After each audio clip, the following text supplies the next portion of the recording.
नमस्कार, welcome to career 247। मैं हूं प्रशांत धवन। यहाँ पे आप लोग बिल्कुल ठीक पढ़ रहे हैं। Elon Musk. अब इलॉन मस्क के बारे में क्या कहूं मैं आज के समय।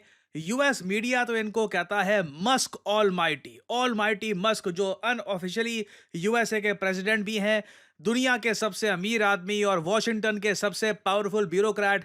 इनका फोन आता है यूएसए में, हर मिनिस्टर उठाता है फोन, और डोनाल्ड ट्रंप खुद कहते हैं जो इलॉन मस्क की नहीं सुनेगा उसको मैं नौकरी से निकाल दूंगा। और आपके सामने है किस तरीके से ट्रंप काफी बार इस तरीके से मीटिंग्स रखते हैं जहां पर ट्रंप के कैबिनेट के सभी लोग, इनके विदेश मंत्री, इनके हेल्थ मिनिस्टर और वेरियस और टाइप के मिनिस्टर्स, ये सब बैठते हैं और यहां पर इलॉन मस्क खड़े होकर कहते हैं कि अब हम आने वाले समय में ये काम करेंगे। इलॉन मस्क लिटरली ना आज के समय ईमेल भेज रहे हैं इन सब मंत्रियों के मंत्रालयों के ऑफिशियल्स को, और वहां पे लिखा होता है ईमेल में, बताओ इस हफ्ते तुमने क्या किया।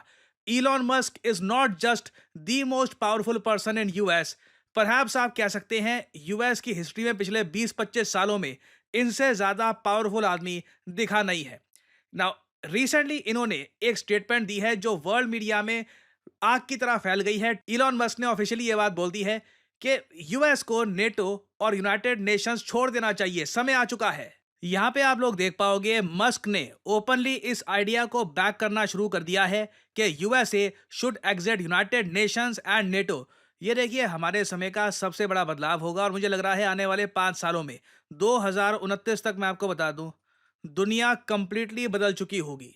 इजराइल बहुत ज़्यादा विस्तार कर चुका होगा, दुनिया के कई अलायंसेस और संगठन टूट चुके होंगे, और दुनिया में नई सुपर पावर्स उभरेंगी जो रोल निभाएंगी as being the centre point of stability. और यहाँ पे आप देख पाओगे इलॉन मस्क की ये जो ट्वीट है ये वायरल हो चुकी है, जहां पर एक व्यक्ति यहाँ पर कह रहा है it is time to leave NATO and the UN, और इलॉन मस्क यहाँ पर एग्री कर रहे हैं। और सिर्फ ये एक वन ऑफ केस नहीं है, इससे कुछ दिन पहले भी इलॉन मस्क ने एक सवाल रेज किया था कि एक बात बताओ, नेटो की आवश्यकता क्या है, नेटो का पर्पस क्या है।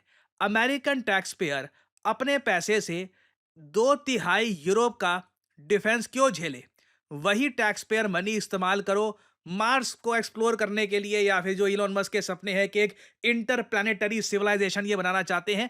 तो इलॉन मस्क का साफ साफ यहां पर यह कहना है डिफेंस फ्रॉम होम, यूरोप को कोई खतरा नहीं है और नेटो की कोई आवश्यकता नहीं है। और वैसे बाय द वे मैं आपको यही बता दूं, दिसंबर 2024 में मैंने ये शॉर्ट वीडियो करी थी अपलोड, जहां पे टाइटल था this is how Trump will and NATO. इस तरीके से ट्रंप नेटो को खत्म करेंगे। ट्रंप ने भी अपने कैंपेन के दौरान, इलेक्शन कैंपेन के दौरान, शपथ ग्रहण समारोह से पहले ये काफी बार कहा था कि यूएसए का विड्रॉवल फ्रॉम नेटो ये बिल्कुल पॉसिबल है। ट्रंप ने पॉसिबल बोला, और अब इलॉन मस्क कह रहे हैं कि समय आ चुका है। और अगर यहाँ पे आप ये सोच रहे हैं बट प्रशांत सर आप यूरोप के बारे में सोचिए, यूरोप को कौन बचाएगा अगर यूएस नेटो से निकल जाता है। वेल, यूरोप ने भी इसकी तैयारी करनी स्टार्ट कर दी है, एक न्यूक्लियर शील्ड। बताता हूं इसके बारे में आपको ना। अब यहाँ पे आप देख पाओगे ये है यूरोप।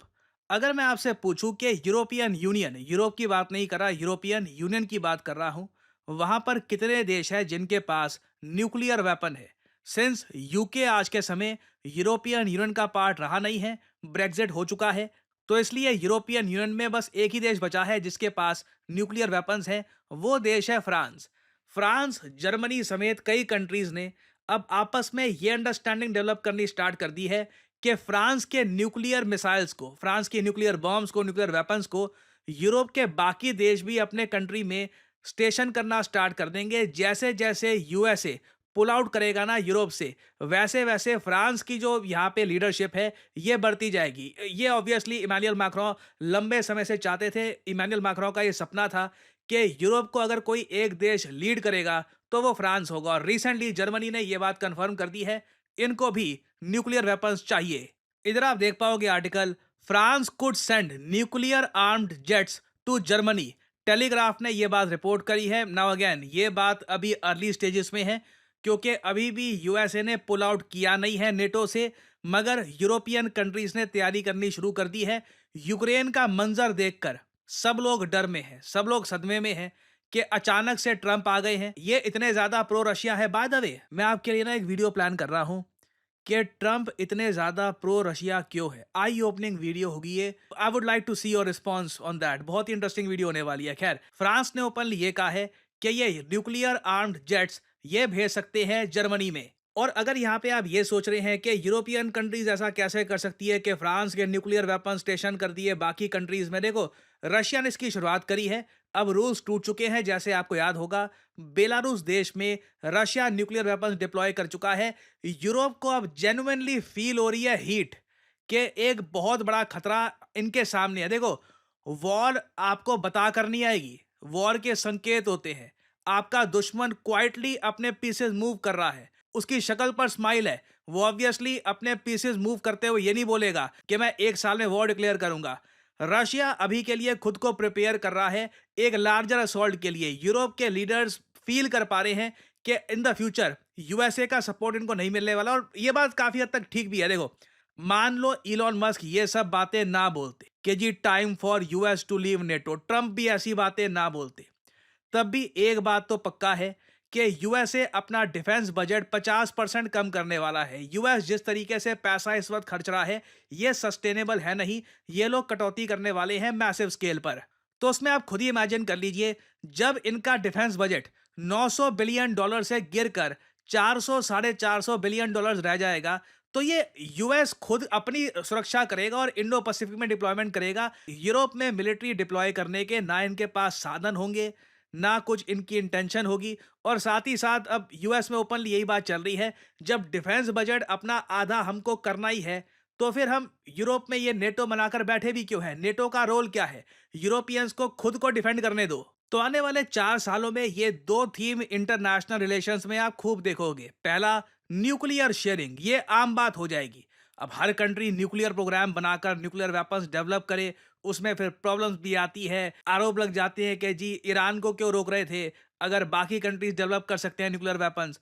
तो ये लोग बेसिकली न्यूक्लियर शेयरिंग करेंगे। एक कंट्री ने बना लिए न्यूक्लियर वेपन्स, वो अपने न्यूक्लियर वेपन्स फ्रेंडली कंट्री में डिप्लॉय कर सकता है। अब ये जो तामझाम है कब तक चलेगा आई डोंट रियली नो। इसमें भी कहीं ना कहीं क्रैक पड़ने के चांस है, बट वो काफी दूर है, वो पॉसिबिलिटी अभी बहुत दूर है। फॉर द टाइम बिंग आने वाले 2-3 दशकों में न्यूक्लियर शेयरिंग ह्यूमंगस स्केल पर होने वाली है। उसके अलावा ऑब्वियसली या तो यूएस ऑल टुगेदर नेटो को छोड़ देगा, या फिर आप ये देखोगे कि यूएस की पार्टिसिपेशन नेटो में इतनी कम हो चुकी होगी कि नेटो रिडंडेंट होकर रह जाएगा। जैसे काफी हद तक सार्क है, एक ग्रुप बना हुआ है, कुछ मीटिंग होती नहीं है उसकी, कुछ उसमें एक्टिविटी होती नहीं है। तो this is very much possible. मुझे ये ज़्यादा पॉसिबिलिटी लग रही है कि नेटो को ऑल टुगेदर रिडंडेंट बनाकर बस ठंडे बक्से में डालकर भुला दिया जाए। इसको यहाँ पर ऑल टुगेदर नेटो से यूएसए को पुल आउट करना एक बहुत बड़ा कार्य होगा। कई अमेरिकन ही डोनाल्ड ट्रंप के अगेंस्ट हो जाएंगे कि देखिए नेटो ने तो हमको बचा कर रखा था वर्ल्ड वॉर 2 से, अब आप क्या कर रहे हैं। तो ट्रंप जो ये काम करेंगे इसके लिए इनको अपने देश के नागरिकों को भी समझाना पड़ेगा कि हम ये जो कर रहे हैं इसके पीछे रीजन क्या है, लॉजिक क्या है। बट इधर वे आने वाले 4 सालों में वो होगा जो पिछले 7 दशकों में नहीं हुआ। और फाइनली यहाँ पे मैं आप लोगों से एक सवाल पूछूंगा, हाल ही में वो कौन सा देश है जिसने डिक्लेयर कर दिया है कि इंग्लिश है इनकी official language? Which country recently declared English as their official language? ये है यहाँ पे आपकी ऑप्शंस, जापान, यूएसए, स्पेन या जर्मनी। कमेंट सेक्शन में करिए उत्तर। जो लोग देंगे सही आंसर उनकी कमेंट को मैं दे दूंगा हार्ट, ताकि बाकी लोग समझ पाएं कि सही उत्तर क्या है।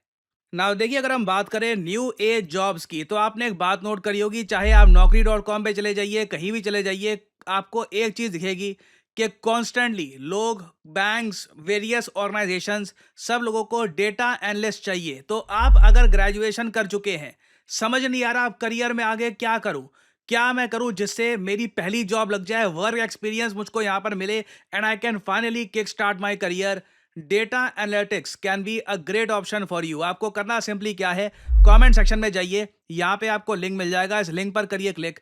और अगेन देखिए, करियर 247 का जो डेटा एनालिटिक्स का कोर्स है, ये मार्केट में किसी और कोर्स से, क्योंकि मुझे बोलना पड़ेगा मार्केट में, क्योंकि आज के समय ऐसे कोर्सेज हार्वर्ड से लेकर आईबीएम से लेकर, I mean globally data analytics is the new age job. तो बहुत सारे जो दुनिया भर में इंस्टीट्यूट्स हैं ऐसे कोर्सेज ऑफर कर रहे हैं। करियर 247 का कोर्स स्पेशल यहाँ पर इसलिए है क्योंकि पहली बात तो यहाँ पे आपको मिलती है लाइव क्लासेस। बाकी कोर्सेज में क्या होगा, प्री रिकॉर्डेड लेक्चर आपको मिल जाएंगे, टूल्स मिल जाएंगे, और आपको बोल देंगे कि जाओ ये यहाँ पे एसक्यूएल, एक्सेल, पांडास, ये सब चीज़ें जो हैं खुद अपने आप सीखो। करियर 247 आपको देता है live classes, 260 hours of live classes. और सिंस हम लाइव क्लासेस दे रहे हैं, ऐसा नहीं है कि हम अनलिमिटेड बच्चों को एनरोल कर सकते हैं। हमारे यहाँ बैचेस बनते हैं, 100 सीट्स होती हैं उसमें एट मैक्स। उससे ज़्यादा बच्चों को हम एक बैच में नहीं डालते। तो अभी देखिए हमारा नया batch, fresh batch from class 1 start होने वाला है 8 मार्च 2025 से। एक बहुत अच्छा मौका है आपके पास अपना करियर स्टार्ट करने का एज ए डेटा एनालिस्ट। आपको सिंपली क्या करना है, इस वीडियो के यहाँ पे कमेंट सेक्शन में जाओ, यहाँ पे लिंक पर क्लिक करो, अपना नाम, ईमेल आईडी, नंबर और यहाँ पे डिस्काउंट कोड आपसे मांगेंगे, यहाँ पे PG10 डाल देना। नहीं तो बाद में आपसे ज़्यादा पैसे चार्ज किए जाएंगे इस कोर्स के लिए। Make sure to add the discount code PG10। और करियर 247 के कंसल्टेंट की तरफ से आपको कॉल आएगा। आप उनसे सवाल पूछ सकते हैं कि किस तरीके से अपना करियर आप स्टार्ट कर सकते हैं as a data analyst. So इसी नोट के साथ यह है वीडियो का अंत। Thank you for listening and as I always say, may the gods watch over you.